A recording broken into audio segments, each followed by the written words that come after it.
Oui, alors, un certain nombre de points préliminaires. D'abord, à la différence de ma relation à un certain nombre de grands philosophes, comme Platon, comme Descartes, comme Hegel, et même dans le contemporain, comme Sartre, voire comme Heidegger, la, la relation que j'ai constituée avec Nietzsche, finalement assez forte pour donner un séminaire entier d'une année et pour se maintenir ensuite, c'est une relation paradoxale d'une certaine manière. C'est une relation paradoxale parce que on pourrait aisément considérer que Nietzsche est un personnage tout à fait extérieur à l'ensemble de mes préoccupations. Que l'on prenne une par une ce que je considère comme les conditions de la philosophie, on peut considérer que Nietzsche a à leur égard un point de vue strictement opposé au mien. Il dit beaucoup de mal des mathématiques, par exemple. Il dit que finalement les mathématiques, il les identifie à la logique et finalement il les identifie à la rationalité morte, c'est-à-dire à ce qui finalement a déjà à l'avance dépourvu l'être de toute vitalité, de toute existence vitale. Si on prend la politique, c'est un contre-révolutionnaire affiché. Il déclare expressément que la Révolution française, c'est un soulèvement des envieux contre les aristocrates, enfin quelque chose comme ça. Je simplifie un peu, mais en fait c'est tout de même la direction générale. Si on prend l'amour, il en dit beaucoup de mal aussi. Notamment lorsqu'il considère que Wagner a été la captation amoureuse et sentimentale de toute la jeunesse allemande, que... Bon, s'il s'agit des femmes, n'en parlons pas, c'est un misogyne constitué. Il en dit beaucoup de mal, en particulier il en dit beaucoup de mal du point de vue, si je puis dire, des hommes, c'est-à-dire du point de vue d'une sorte d'identification féminine, d'un certain type de création contre lequel il s'élève. En particulier, au fond, il polémique largement contre la dimension féminine de Wagner. C'est un peu ça, Wagner, c'est une espèce de captation féminisée de la jeunesse allemande. Et ainsi de suite. Donc, on pourrait considérer que Nietzsche, c'était vraiment très loin. C'était très loin, sans doute à l'exception d'une chose, qui est que on ne peut pas s'empêcher de considérer que c'est un grand écrivain. Et ça, c'est quand même, ça fait objection un peu à tout le reste, à sa manière. C'est-à-dire, c'est réellement un grand écrivain, et un écrivain singulier en plus dans la langue allemande. Il en avait une haute conscience. On reviendra sur ce problème de la conscience que Nietzsche a de lui-même, parce que c'est un point clé de sa philosophie, en dernier ressort. Mais il avait une haute conscience du fait qu'il était quelqu'un qui introduisait une rupture dans la dynamique générale de la langue allemande. Et comme tous les écrivains allemands qui sont de ce type-là, qui estiment qu'il faut rompre avec la tradition de la langue allemande, il avait comme rivaux et comme modèle les écrivains français, en réalité. Et ça, c'est dans toute l'histoire de l'Allemagne, la discussion entre pro-français et nationalistes allemands qui court jusqu'à Brecht inclus.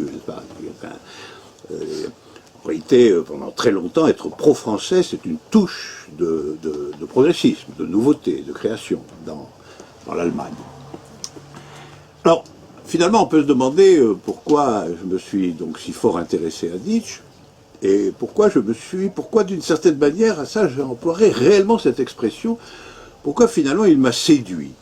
Parce que c'est plutôt ça, il m'a plutôt séduit que convaincu, à vrai dire. Ce qui, du point de vue de la philosophie, est un peu étrange. Je pourrais retourner sa vision.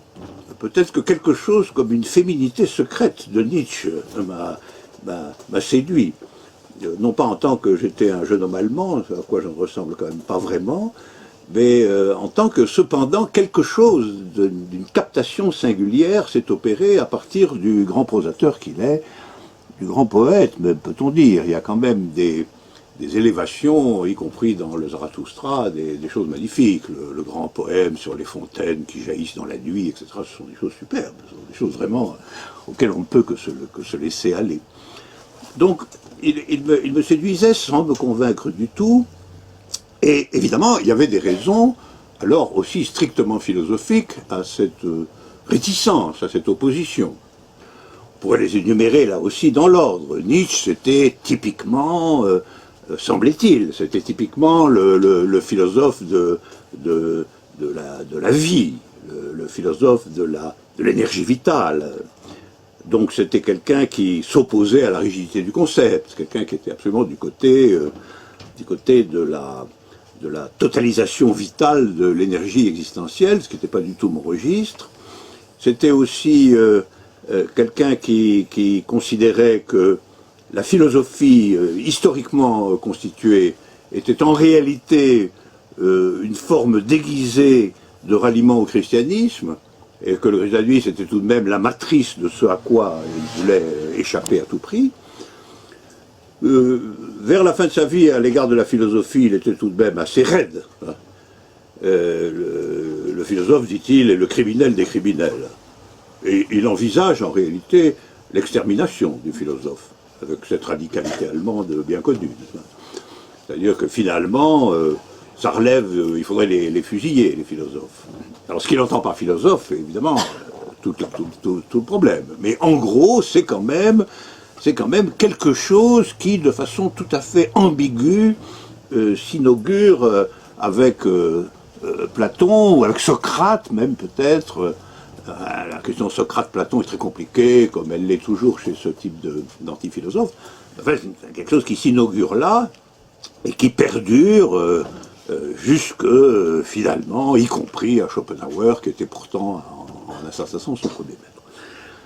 Donc tout ça compose une sorte de paysage extrêmement négatif, et il faut bien dire que ce qui a un peu déclenché mon intérêt pour Nietzsche, ça n'est pas ce qui aurait pu le faire, à savoir l'évidence du nietzschéisme contemporain.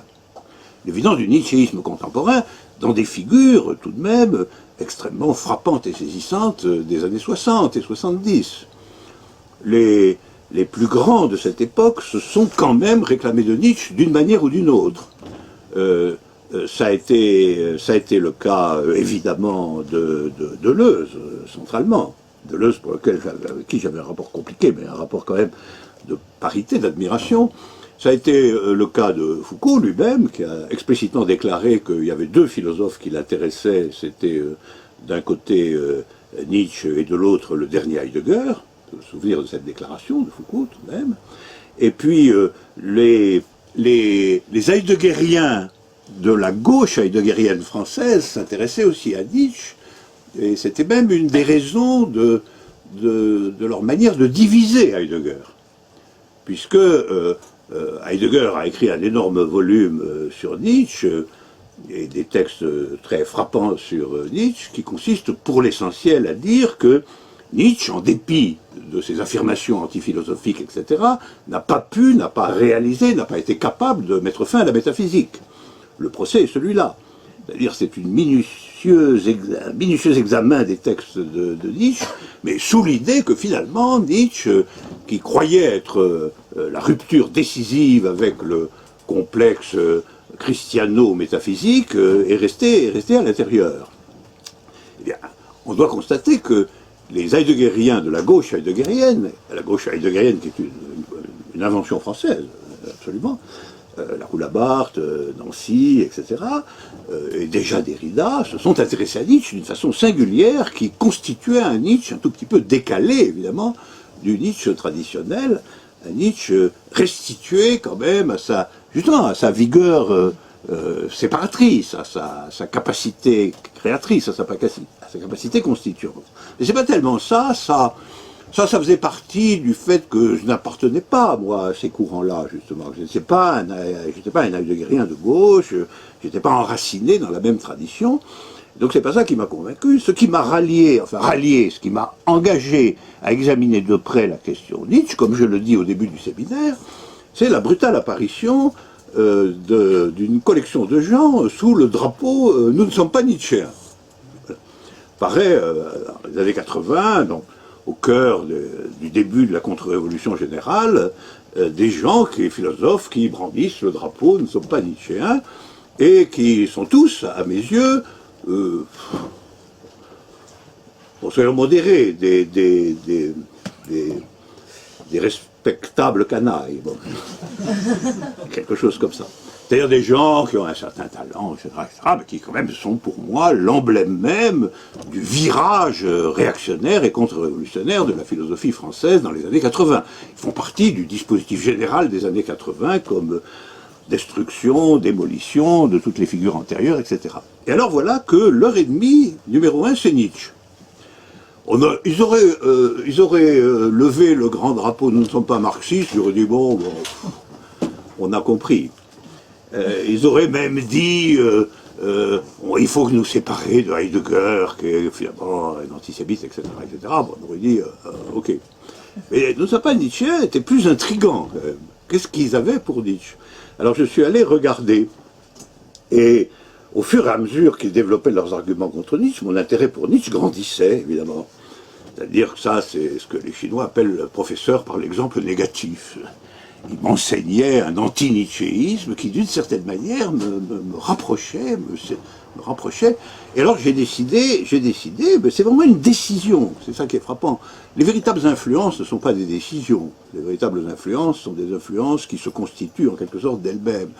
Et donc je ne pourrais pas dire qu'il y a eu une influence nietzschéenne, il y a eu une décision véritablement d'aller voir de près Nietzsche. Et alors, ce que j'ai vu dans Nietzsche, petit à petit, par une sorte d'apprivoisement, de lecture, de l'enclenchement d'un séminaire, de conférences, c'est que Nietzsche est un personnage extrêmement composite, extrêmement étrange. Et c'est un personnage d'autant plus étrange que le personnage Nietzsche est progressivement constitué comme une catégorie très importante de la philosophie, du système philosophique, de la pensée philosophique de Nietzsche lui-même. Et au fond, j'ai été séduit par ce personnage, non pas en tant que biographie, encore qu'il y ait des épisodes de la biographie de Nietzsche, notamment de la phase terminale de son existence, qui sont saisissants. Nietzsche à Turin, à la fin de sa vie, c'est une chose à laquelle, métaphoriquement, d'ailleurs, Bellatar a consacré un film extraordinaire, vraiment extraordinaire, le cheval de Turin, qui est allusif, comme ça, mais qui est extraordinaire. Nietzsche prenant dans ses bras un cheval blessé dans la rue de Turin, et avec le sentiment que là, il est vraiment au plus profond de son dévouement à l'existence et à la vie. Nietzsche se réjouissant de ce que, à l'évidence, la marchande des 4 saisons le reconnaît comme un personnage tout à fait significatif et intéressant. Donc, il faut dire le mot, une sorte de sainteté de Nietzsche. C'est-à-dire une sorte de désintéressement absolu, en même temps mélangé à la conviction qu'il est un personnage que tout le monde reconnaît, mais que tout le monde reconnaît dans sa bénévolence, dans sa présence, dans sa pitié, pas du tout dans son discours. Il est complètement solitaire, il est ignoré de tout le monde, et il pense que dans cette ignorance même se produit une reconnaissance singulière. Donc ça, c'est un portrait de Nietzsche qui, franchement, à l'égard de la représentation de Nietzsche dans la figure du surhomme en culotte de peau, crée un contraste quand même saisissant. Voilà. Et alors, je me suis dit, dans ce cas-là, il faut quand même réexaminer les catégories traditionnelles sous lesquelles on pense Nietzsche. Alors, examinons le surhomme, examinons la question du retour éternel, et examinons la question de la volonté de puissance. Puisque le Nietzsche classique, c'est ça. Et c'est ça au point que son héritière supposée a écrit un livre qui s'appelle La volonté de puissance, dont on sait qu'il n'est pas vraiment de lui, qu'il a un rafistolage comme ça. Enfin, c'est ce Nietzsche-là qui a été ensuite carrément hitlérisé, si je puis dire, qui a été brandi comme un drapeau par les nazis. Alors que franchement, entre le Nietzsche que je rencontrais, moi, dans la singularité à la fois existentielle et d'écriture qui était la sienne, et puis ce Nietzsche de carton-pâte wagnérien, une sorte de Siegfried à Turin, comme ça, il y avait quelque chose que je ne saisissais pas. Et donc je me suis engagé dans Nietzsche, et alors, j'ai examiné volonté de puissance, retour éternel, bon, j'ai vu en effet comment ça fonctionnait, etc., comment on pouvait reconstruire un Nietzsche à partir de là. Comme vous savez, le Nietzsche de Heidegger, c'est un Nietzsche qui tient tout entier dans la tension contradictoire entre volonté de puissance d'un côté et retour éternel de l'autre, et c'est devenu une espèce d'interprétation canonique du personnage. Par ailleurs, le Nietzsche de Deleuze, c'est évidemment un Nietzsche de l'analytique des forces, c'est-à-dire qui substitue à l'analytique de l'être une analytique des forces, qui montre que le cœur de la disposition générale des choses, c'est le conflit vital entre les forces actives, c'est-à-dire les forces créatrices et les forces réactives, dont le symbole absolu est le prêtre, la religion, etc. Et tout ça me paraissait exact. Me paraissait exact, sauf que ça ne rencontrait pas le Nietzsche qui m'avait intrigué et frappé dans ma tentative de prospection. Alors, je me suis dit qu'en réalité, le premier point, c'est que il est clair qu'il y a probablement trois moments dans l'existence mentale et intellectuelle de Nietzsche, et que ces moments ne sont pas homogènes, ils se recouvrent pour part, mais bon. Il faut tout de même prendre comme symptôme de l'existence de ces trois moments le changement de point de vue sur Wagner entre le début de l'œuvre de Nietzsche et la fin. Alors, on peut dire quand même, il y a là une différence telle qu'il faut bien quand même lui donner un sens quelconque. Voilà que Wagner est saisi au début comme le nouvel Échille du monde contemporain, et celui qui refonde la possibilité de la tragédie en plus dans l'ordre musical, celui qui d'une certaine façon inaugure la nouvelle Grèce moderne, et puis à la fin, Wagner c'est le séducteur diabolique de la jeunesse allemande, c'est celui qui hystérise la musique jusqu'à son point suprême, et aussi, point tout à fait remarquable, parce qu'il est absolument vrai, lui, c'est l'affirmation que Wagner, la grandeur de Wagner, n'est pas du tout dans la totalité majestueuse et grandiose de son œuvre, mais que c'est un virtuose et un artiste incomparable du détail.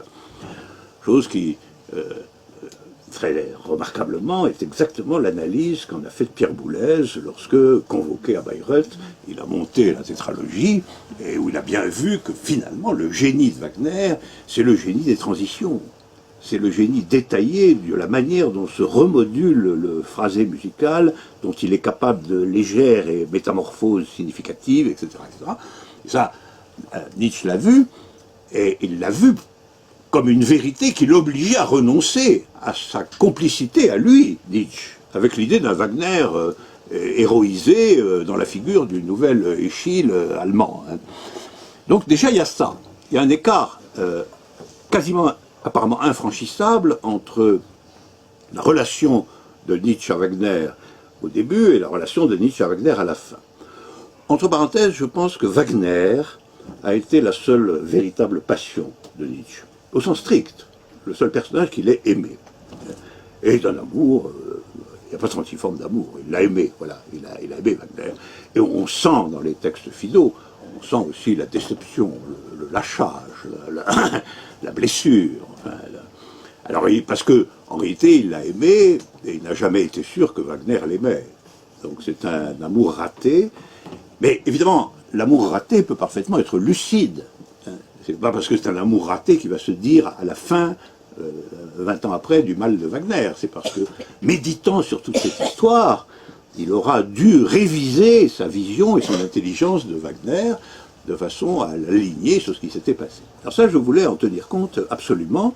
C'est-à-dire, il y a une trajectoire de Nietzsche très importante et qui ne se laisse pas systématiser aisément. En particulier, c'est évident qu'elle ne se laisse pas systématiser dans le couple du retour éternel et de la volonté de puissance comme des concepts qui organiseraient et rendraient raison de Nietzsche.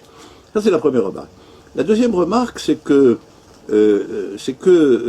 la thématique qui est au cœur de l'analyse deleuzienne cette fois, et pas de l'analyse heideggerienne, à savoir la thématique des forces, est aussi tout à fait exacte. C'est-à-dire qu'il y a une distinction fondamentale entre les forces actives et les forces réactives, que ça soit adossé aux forces réactives, l'ennemi principal de Nietzsche, à savoir finalement le christianisme sous toutes ses formes, dans la figure terrible du prêtre, etc. Tout cela est exact, mais en même temps, ça n'est pas non plus ce qui permet de récapituler et de résumer son œuvre, parce que d'une certaine façon, ce dispositif-là, lié à des...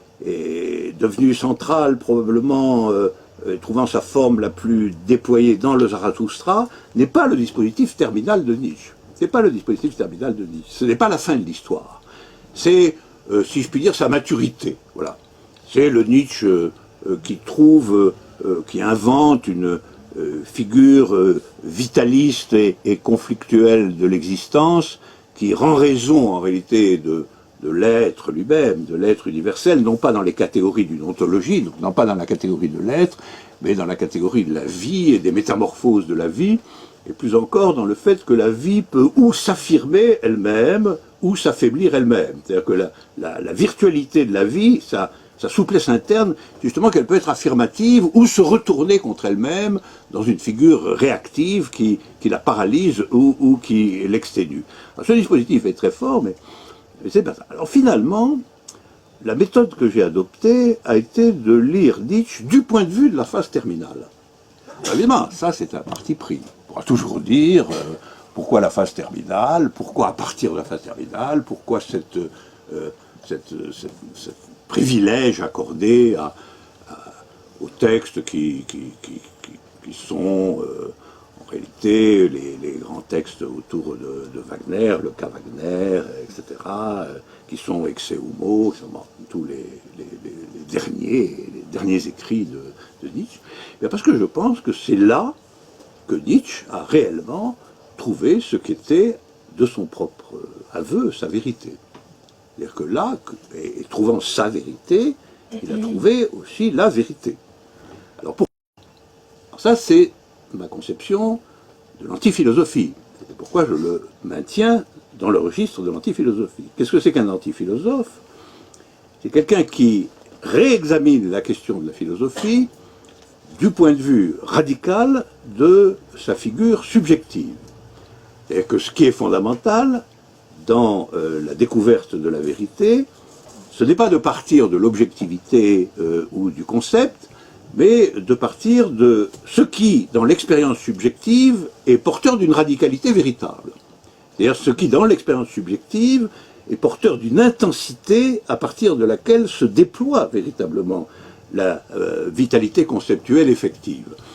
Et l'antiphilosophe, c'est donc de ce point de vue-là quelqu'un qui, d'une certaine façon, se présente non pas comme celui qui a découvert la vérité, mais comme celui qui l'a expérimenté. Donc on peut dire celui qui se présente comme un témoin du vrai. Et la distinction entre philosophie et antiphilosophie, c'est que la philosophie, c'est une proposition qui accepte d'être répétée parce qu'elle est conceptuelle, c'est-à-dire il faut examiner la preuve, voir ce qu'elle vaut, etc. C'est une rationalité en marche, puisque l'antiphilosophie, c'est un témoignage. Et donc, au fond, l'antiphilosophie est repose entièrement sur la crédibilité du témoignage. C'est-à-dire, vous y croyez ou vous n'y croyez pas. Donc la personne qui est là et qui témoigne, bien, elle s'expose elle-même à être éventuellement reniée, réfutée, etc. Il y a de nombreux textes de Nietzsche là-dessus, ils ne me comprennent pas, et m'ignorent, et me bafouent, etc. Mais ça, c'est le statut du témoin. Et la philosophie, en tant qu'antiphilosophie, se constitue dans les conséquences possibles de ce témoignage radical que quelqu'un vient présenter à tout le monde, et puis que tout le monde juge. Tout le monde peut juger, non pas en vérité par le système des raisons qui cependant se développe aussi, mais c'est pas ça qui permet de juger. Ce qui permet de juger d'abord, c'est d'avoir foi en celui qui parle véritablement. Et il n'est pas mandaté, il n'est pas délégué, il est une parole qui s'affirme comme telle. Alors, ceci explique en passant l'importance décisive de cette figure du témoin, figure de témoin que nous trouvons évidemment absolument chez Pascal. C'est même la figure qui l'oppose à Descartes. Moi je témoigne de Descartes. Le Dieu de Descartes, c'est rien du tout, quoi. C'est pas, on ne sent pas du tout que Descartes témoigne pour son Dieu. Il en a besoin, c'est autre chose. Il en a besoin pour que sa machine marche. Mais quelqu'un qui affirme un Dieu dont il a besoin, il n'y a pas de raison de le croire. Il faut croire celui qui a rencontré Dieu. Bon. Oui, joie, pleurs de joie, etc. Non. Celui-là, il a rencontré Dieu, on va le croire, ou ne pas le croire, mais si on le croira pour des raisons qui sont fondamentales. On trouve ça chez Rousseau, absolument, évidemment. Rousseau, c'est la même chose, c'est pour ça qu'il y a les confessions, les immenses confessions. Les confessions, si vous lisez le texte, c'est je vais vous expliquer pourquoi vous devez me croire. Puisque je parle de moi comme j'en parle ici, vous n'avez aucune raison de douter ce que je vous raconte. Puisque j'ai pris le risque maximum, je vous parle absolument de moi tel que je suis, dans les moindres détails de mon errance, de mon... C'est quand même le premier philosophe à expliquer qu'il se masturbait quand il était jeune, ou des choses comme ça. Et il les raconte pourquoi? Il les raconte parce que est en jeu dans cette affaire la crédibilité du témoin. S'il est capable de dire ça sur lui-même, il faut le croire quand il parle d'autre chose. Voilà. Donc il faut attester le témoin. Et puis, c'est évidemment la même chose chez Kierkegaard, et c'est la même chose chez Nietzsche. Donc, Pascal, Rousseau, Kierkegaard, Nietzsche, c'est comme ça que je lisais un ensemble qui, évidemment, est contraposé à un autre ensemble, à savoir l'ensemble constitué par Descartes, les philosophes français du XVIIIe siècle, et Hegel, et finalement la philosophie positiviste. À cet ensemble-là s'oppose cette lignée particulière de témoins, et je me suis dit, voilà, il faut rendre raison de Nietzsche comme témoin. Et c'est dans la dernière partie de son œuvre qu'il assume cette position. Avant, elle n'est pas encore complètement instituée. Avant, il discute, il confronte, il critique, il argumente, il polémique, etc. Et petit à petit, il se débarrasse de tout ça, parce que la seule chose qui est convaincante et importante, c'est de témoigner. C'est de témoigner. Et il va témoigner dans une figure, ça c'est la revanche de la foi, une figure à certains égards chrétienne. À certains égards chrétienne, naturellement. Évidemment, la figure du saint, dont le Dieu n'est pas là, mais la figure du saint tel qu'il est à Turin, on y reconnaît quand même quelque chose du grand témoignage religieux. Donc c'est pour ça qu'à la fin, il signera certaines de ses lettres, Dionysos, le crucifié. Ça, c'est extraordinaire. C'est extraordinaire, parce que tout sent l'interprétation traditionnelle de Nietzsche, c'est l'opposition de la figure vitale du Dionysos, le grand dieu grec de l'inspiration, etc., et du crucifié comme l'horrible image du prêtre sacrifié, qui appelle tout le monde au sacrifice, à la macération, à la culpabilité. Alors Nietzsche a été souvent interprété aussi comme ça. L'adversaire de Nietzsche, ce serait la culpabilité, fondamentalement. La culpabilité, la rédemption de la culpabilité, donc la figure du Christ et tout ça. Mais à la fin, c'est Dionysos le crucifié. Donc, c'est le crucifié quand même. Il y a un élément de crucifixion dans tout témoignage pour Dionysos. Dionysos, c'est une chose, mais celui qui témoigne pour Dionysos, il faut bien qu'il soit prêt à endurer le martyre, s'il le faut, de son témoignage pour Dionysos. C'est pas parce que Dionysos, ça n'est pas la même chose que Dieu, que ça change la figure de la subjectivité nietzschéenne terminale. De même, la renonciation à Wagner, j'en ai parlé, c'est la même chose. C'est la fin du grand montage historial au profit du témoignage très simple et très fort sur ce qu'était réellement Wagner et la musique de Wagner. Et à la fin, donc, Nietzsche fonctionne à l'envers de la figure de Zarathustra, parce qu'il fonctionne dans une modestie toute nouvelle. En un certain sens, il va continuer à vaticiner, à crier, etc. Mais en un autre sens, il va témoigner dans une modestie essentielle, qui est résumée par la phrase qui m'a toujours paru une phrase magnifique, qui est « Je préfère être professeur à Bâle que Dieu ». Ah, c'est magnifique, parce que s'il préfère être professeur à Bâle que Dieu, c'est qu'il pourrait être Dieu, évidemment. Et à la fin, il a cette modestie suprême du renoncement suprême, parce que renoncer à être Dieu, c'est quand même, on ne peut pas faire mieux. Il ne peut pas y avoir de renoncement plus radical. Et l'important, c'est de prendre ces phrases au sérieux. C'est-à-dire, si on s'en débarrasse, on dit il était fou, on peut, mais on n'aura pas saisi ce qu'était Nietzsche réellement, parce que à un moment donné, il va se taire.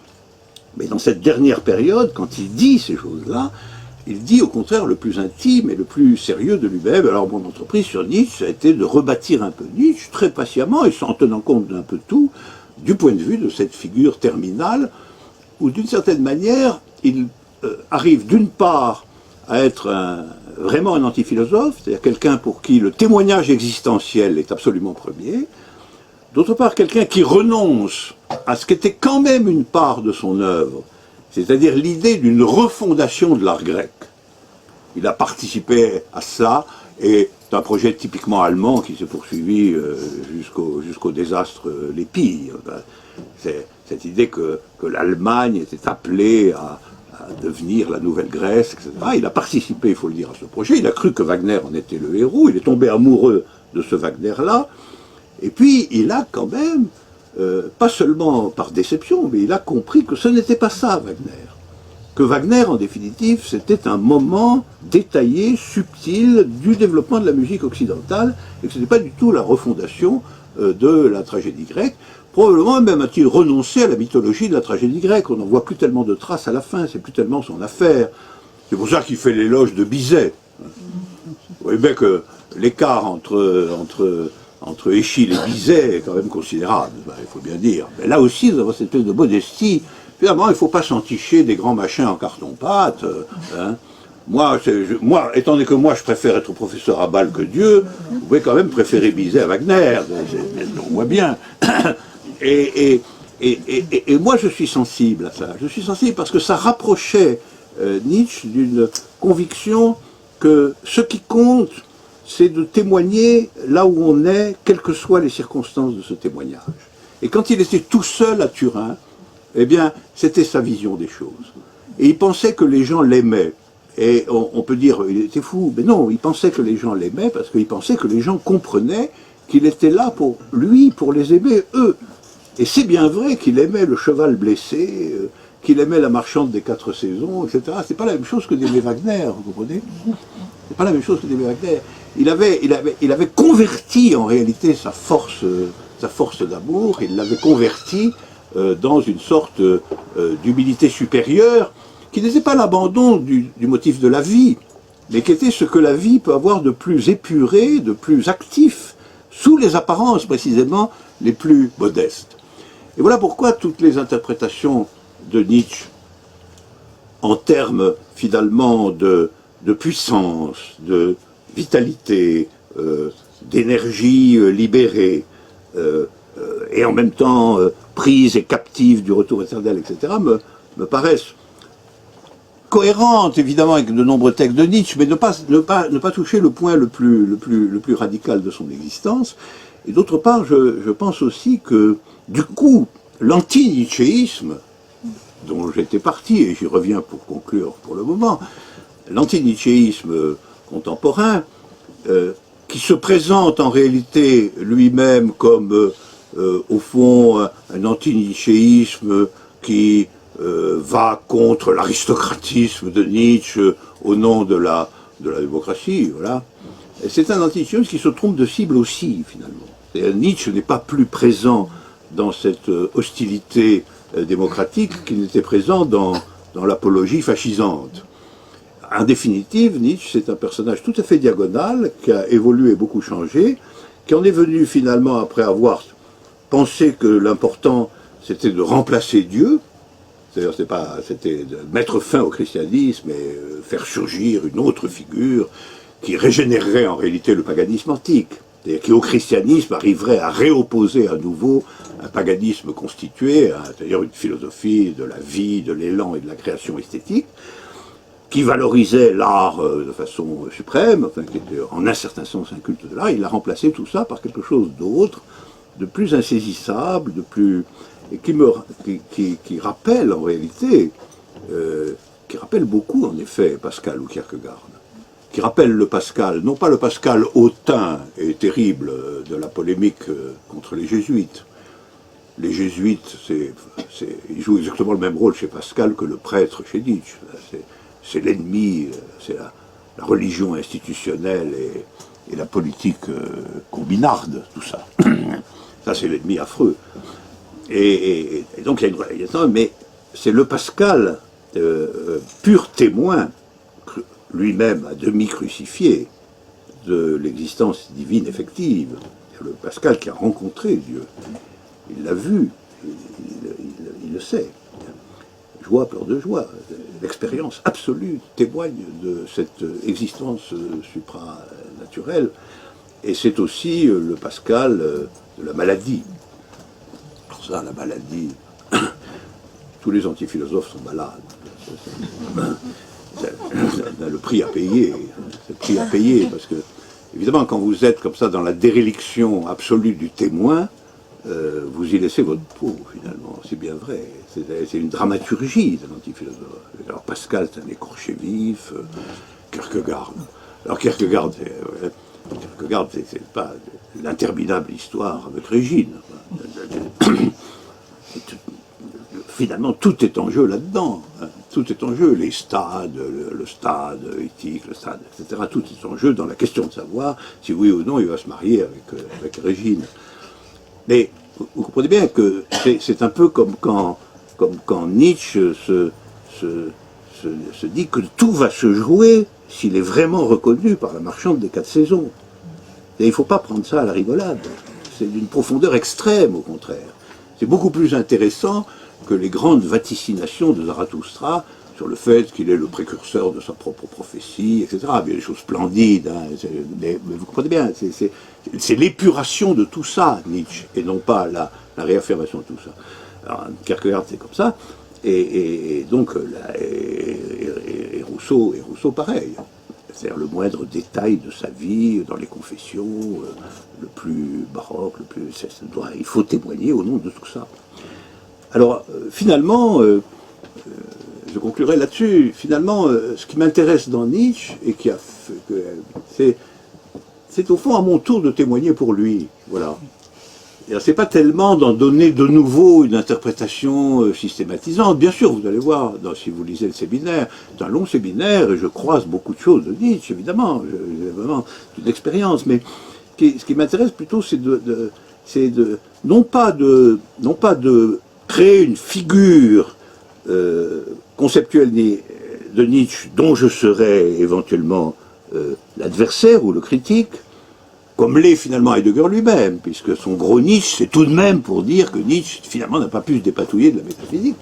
Ce ne serait pas ça, ce ne serait pas non plus, comme Deleuze le fait avec génie, il faut bien dire, pour nourrir ou alimenter une nouvelle philosophie de la vie, de la créativité.